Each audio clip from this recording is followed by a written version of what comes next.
যারা বলে লাইলাতুল বারাত সহিহ হাদিসে নাই, এজন্য পালন করা বেদাত।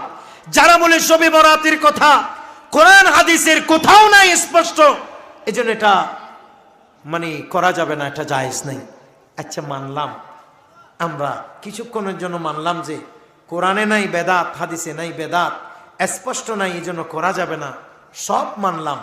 আচ্ছা এই যে আপনারা যারা লাইলাতুল বরাত নাজায়েজ বলেন, আপনারা যারা শবে বরাতকে নাজায়েজ বলেন, আপনারা যারা লাইলাতুল বরাতে ইবাদত করা বিদআত বলেন, আপনারা আপনাদের অনেককেই তো দেখেছি আমরা শীতকালে শীত বস্ত্র বিলীন করতে, কথা বলেন না ঠিক না বেটি?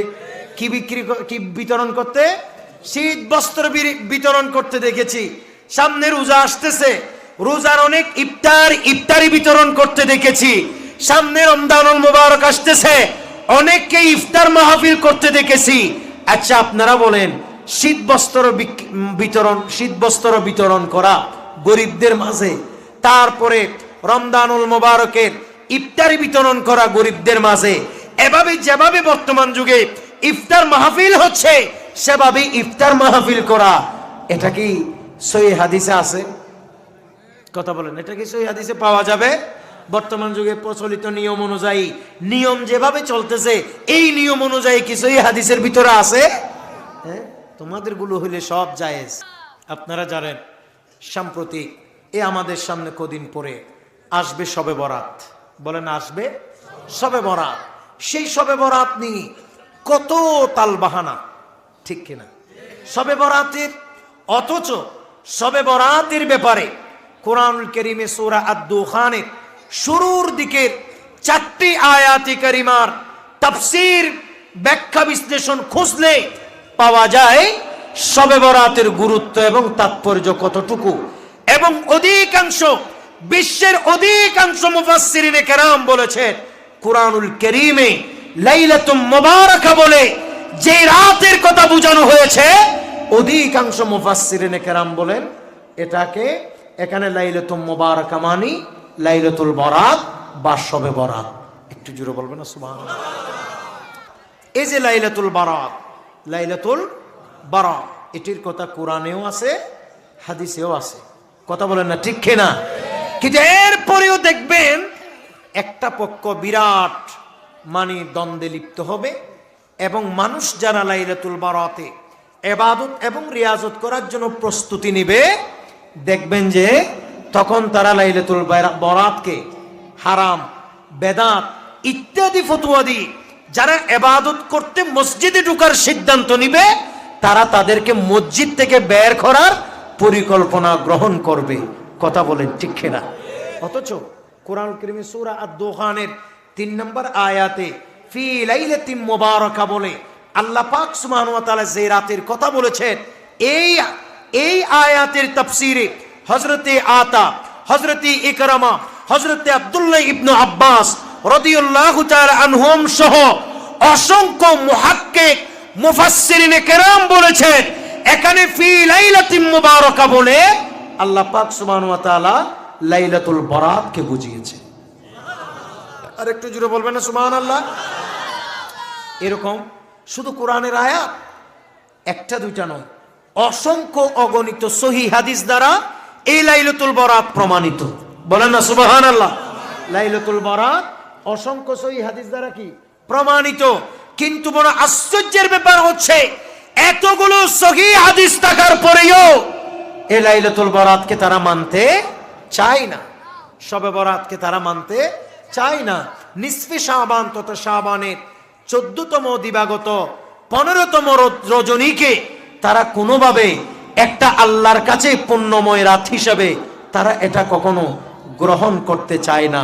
তারা বলে যে সহিহ হাদিস নাই, তারা বলে যে কোরআনুল কারীমে স্পষ্ট নাই, তারা বিভিন্ন যুক্তি দিয়ে মানুষকে বেদাত প্রমাণ করে মসজিদ থেকে বের করতে চায়। একটু জোরে বলুন না নাউজুবিল্লাহ। কাজেই আমি আমাদের যারা যুবক ভাইয়েরা আছেন আপনাদেরকে বলবো, এবং সর্বস্তরের মুসলিম মিল্লাতকে বলবো, আসন্ন লাইলাতুল বরাতে আমাদের অবশ্যই ইবাদত করতে হবে, কথা বলেন ঠিক কিনা?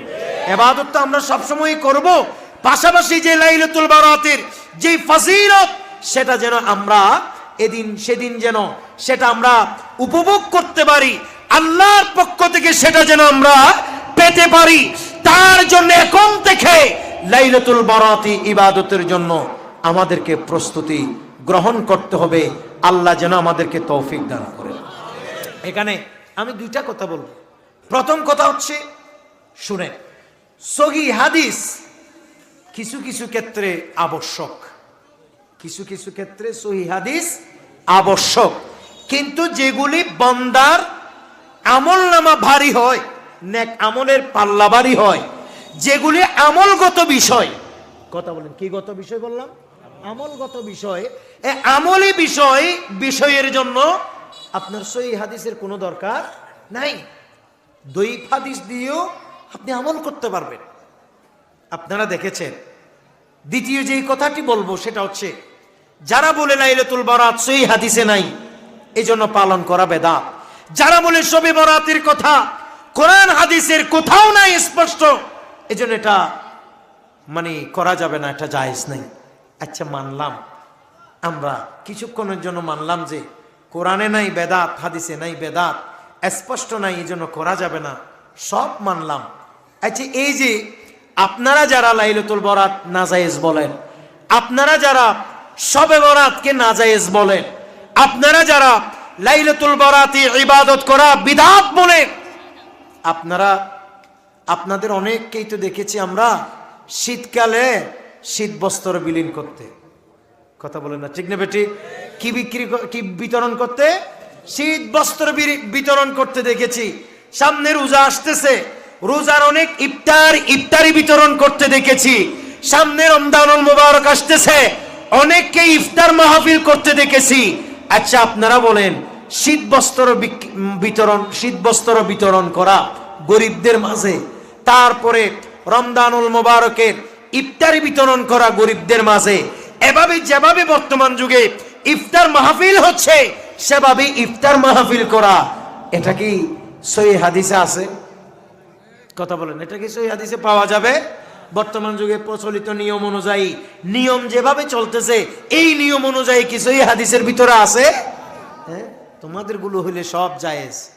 আমরা যখন বলবো যে লাইলাতুল বরাতে ইবাদত করো, তখন দেখা যায় যে এটা মানতে চাই না। কথা বলেন ঠিক কিনা?